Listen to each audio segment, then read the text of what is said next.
Hey guys, in this video lesson we would understand what are transformations and how do they affect the parent functions. Let's first understand a simple meaning of transformations. Transformations means bringing out a change in the graph of a parent function. The graph of a parent function can be changed by moving it towards left, moving it towards right, moving it up, moving it down, contracting it, expanding it. In mathematical language, we have 4 parameters of transformations. That means mathematically, graphs of parent functions can be transformed in 4 different ways, where we can apply all the 4 ways together at the same time, or we can apply one way at one time, or we can apply more than one way at a time. Let's understand this first. There are 4 parameters of transformation. That means there are 4 ways of bringing transformation in the parent function. These parameters are defined with the alphabets A, K, D, and C. In simple words, we can say A is going to make our graph thin and long, or fat and short. K is also going to make our graph thin and long, or fat and short.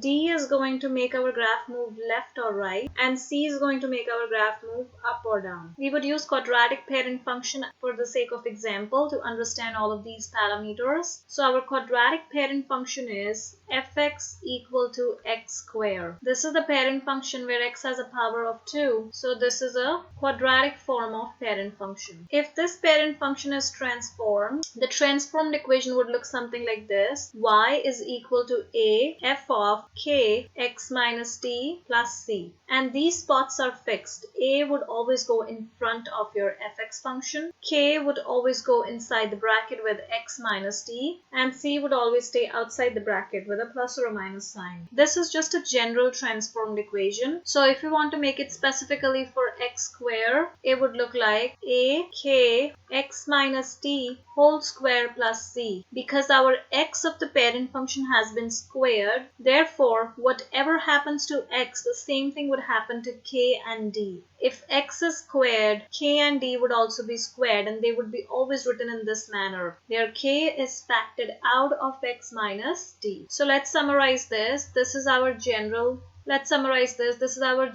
transformed equation. F means the function. It could be any function depending upon the parent function. So if here goes the parent function, fx is equal to x to the power 1, which is linear. Transformed equation would look like y is equal to a k outside x minus t, whole thing raised to the power 1, because x is raised to the power 1, so this whole thing will be raised to the power 1 plus c. Now if the parent function is fx equal to x squared, that is quadratic, we would get y is equal to a k outside x minus t, whole thing squared plus c. If my parent function is fx equal to x absolute, my transformed function would be a kx minus t, the whole thing would be with this mode sign plus c. If my parent function is fx equal to square root of x, which is a square root function, my transform function would be a kx minus t, where this entire thing would be square rooted plus c. If my fx is equal to 2 to the power x, which is an exponential function, you would notice that x is now raised to the power. On our transformed equation also, x would be raised to the power, because x is going to be raised to the power, so as k and d would be. This is how it's going to look like. If my parent function is 1 over x, which is a rational function, or we can say reciprocal function, so we would notice that our x has now become a denominator. The same thing would happen to our x in the transformed function too, but now along with x, k and d will also become the denominator. Now let's understand how do these a, k, d and c change our parent functions. So if a is going to be greater than 1, it would vertically stretch the graph of parent function. If a lies in between 0 and 1, it would vertically compress the graph of parent function. And if a is a negative number, then it would reflect the graph of parent function. This is how a would change the graph of parent function. Let's understand how k would change the graph of the parent function. If k is greater than 1, it would horizontally compress the graph of parent function. If k lies in between 0 and 1, it would horizontally stretch the graph of parent function. And if k is equal to a negative value, it would reflect the parent function across y-axis. Similarly, if d is going to be a positive number, it would translate the graph of parent function Translate also means sliding. So it would translate the graph of parent function to the right. If d is a negative number, it would translate or slide the graph of the parent function towards left. Similarly, if c is a positive number, it would translate or slide the graph of the parent function up. And if c is a negative number, it would translate or slide the parent function down.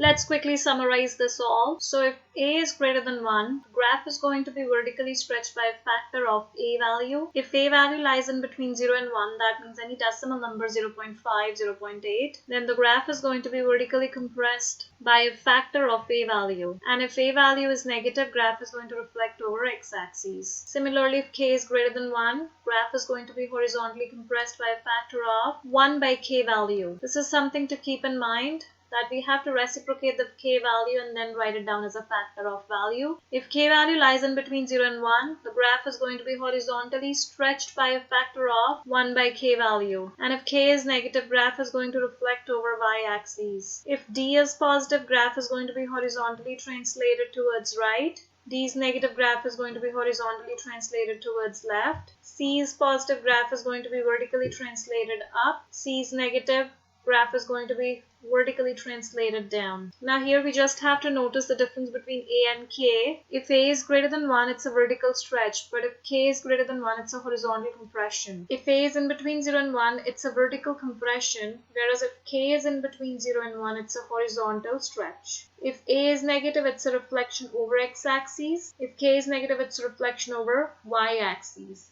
So a and k values are technically opposite to each other. And this is how we summarize the basic transformations that are applied to the parent functions in order to transform the graphs of the parent functions.